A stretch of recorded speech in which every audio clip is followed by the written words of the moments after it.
So what's up guys? Welcome sa aking YouTube channel. So samahan niyo naman ako kung ano-ano nga ba o ilan nga ba ang pinagkaiba ng Montero GLX Automatic at GLX Manual. So sulit nga ba ang Montero GLX Manual sa 1.5 o mas sulit ang Montero GLS Automatic sa 1.8? So tara guys, check natin. So ito ang Montero Sport 2025 sa aking likod. So paano ba nga natin ma-distinguish kung ano nga ba ang Montero Manual at Montero GLS dito? So sa exterior guys, ayan, sa headlamp niya, kung sakaling makakita po kayo sa daan na dilaw yung ilaw niya sa headlight at sa fog lamps, ibig sabihin Montero GLX Manual siya. So dito naman guys, which is si Montero GLS Automatic, kung makikita nyo na LED and meron siyang illuminating light sa radiator. And of course, LED na rin yung fog lamp niya. Ibig sabihin, ito ay Montero GLS Automatic. So as you can see guys, kung makikita nyo, parehas na parehas sila ng exterior ni Montero GLX Manual and Montero GLS Automatic. So parehas sila ng silver accent and meron din silang front garnish. So yan guys, yung itsura ng ating Montero GLX Manual and Montero GLS Automatic. So yan guys, makikita nyo sa headlamps nila. So dilaw yung manual natin and LED naman with illuminating radiation light naman sa GLS Automatic. And yan guys, makikita nyo naman yung fog lamps nila. So yung pinagkaiba nila, ayan guys. Kulay dilaw yung manual natin. And of course, naka-LED na yung GLS automatic natin.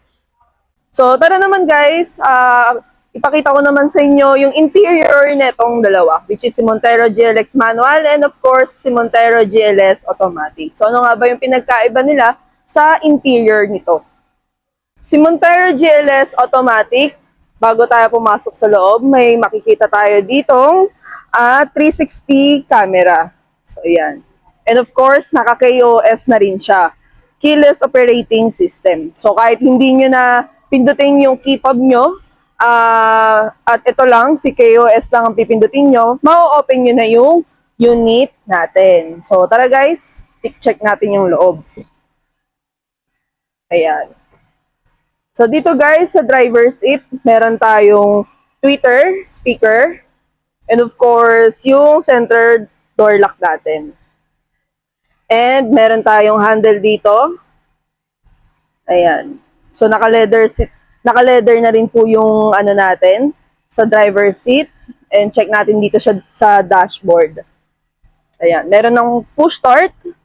And of course, side mirror control. Active stability control. Ayan. So check natin dito. Meron na ring sa mga headlights, paddle shifter, and tilt and telescopic. Ayan. So, check naman natin dito sa may steering wheel ni Montero GLS Automatic. So, dito naman tayo sa steering wheel ni Montero GLS Automatic. So, meron tayong mga hands-free button, which is dito yung audio control, and of course, Bluetooth control. And dito na rin yung cruise control nito. And of course, meron tayong SRS airbag. Guys, inopen natin yung unit natin. So, para mapacheck ko sa inyo yung cluster meter nito.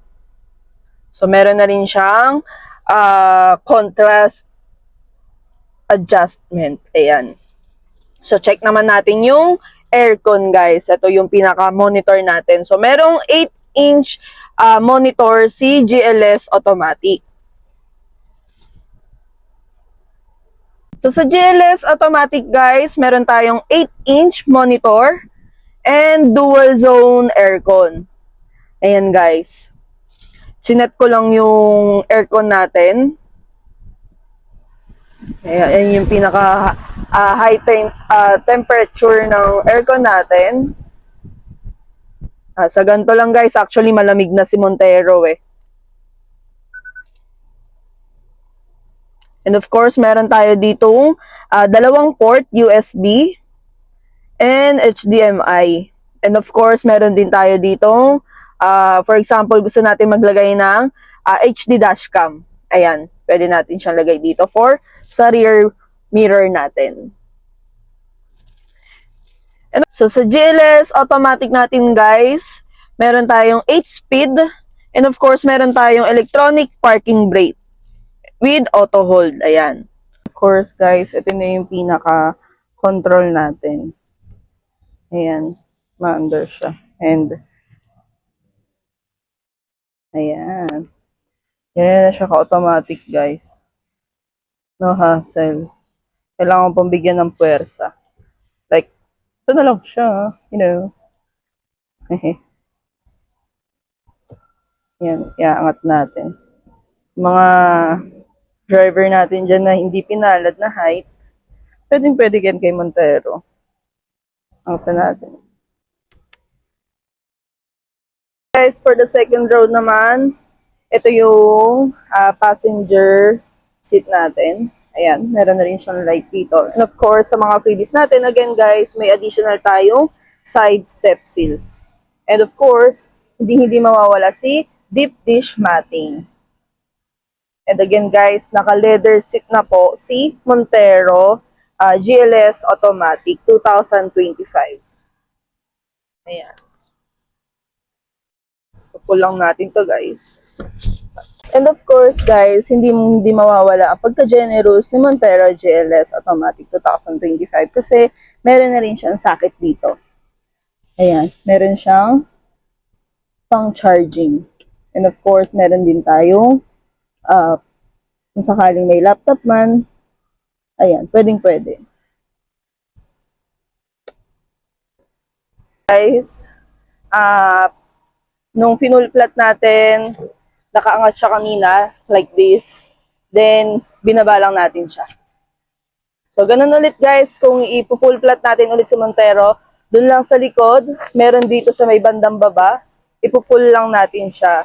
Then, naangat to, tapos meron din sa gilid, ipupull natin siya pababa. Para maging full flat siya.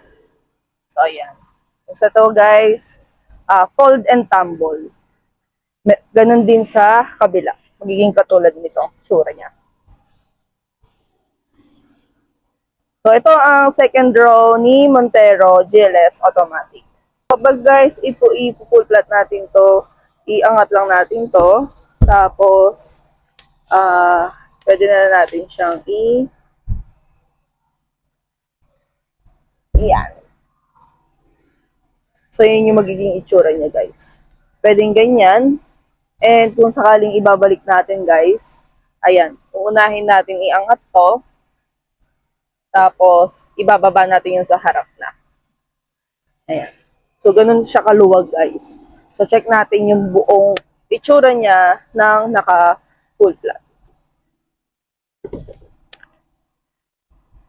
Ayan. Laki pa ng space niya. So, kung may mga business dyan, clients, pwede rin tong si Montero, pwede nyo rin siya i-consider.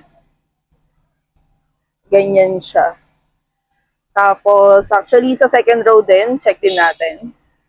So guys, ito ang itsura ng ating Montero GLS Automatic sa exterior. So, naka-LED, yung headlamp niya, yung fog lamp niya, and meron din siyang illuminating light. Ayan. So, check natin ang malapitan, guys.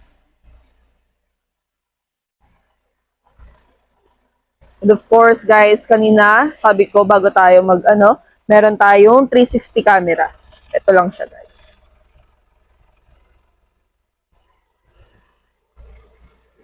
So, sa Montero GLX manual naman natin, guys, ayan, meron tayong headlamp, halogen, and halogen fog lamp. Ayan. So, makikita natin yung comparison between Montero GLS Automatic at Montero GLX Manual sa kanyang ilaw pa lang.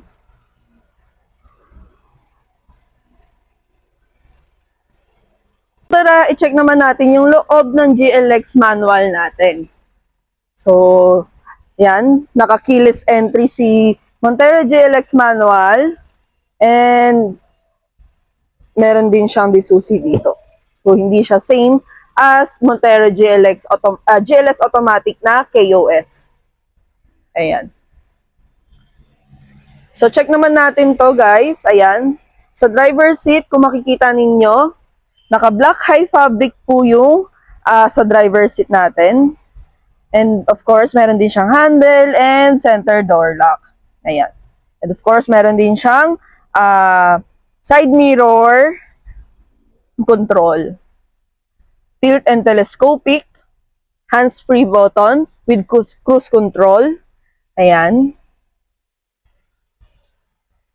Meron din siyang seat material na high black fabric. Ayan. Of course, ang kanyang 6-speed manual transmission. And ang kanyang single zone aircon. So tara guys, check natin yung loob ni Montero GLX manual. Chinek ulit natin, inopen ulit natin ang ating unit para mapakita ko sa inyo yung comparison ng cluster meter nito. So ito yung cluster meter ni Montero GLX manual. Ayan. So ito naman ang steering wheel ni Montero GLX manual.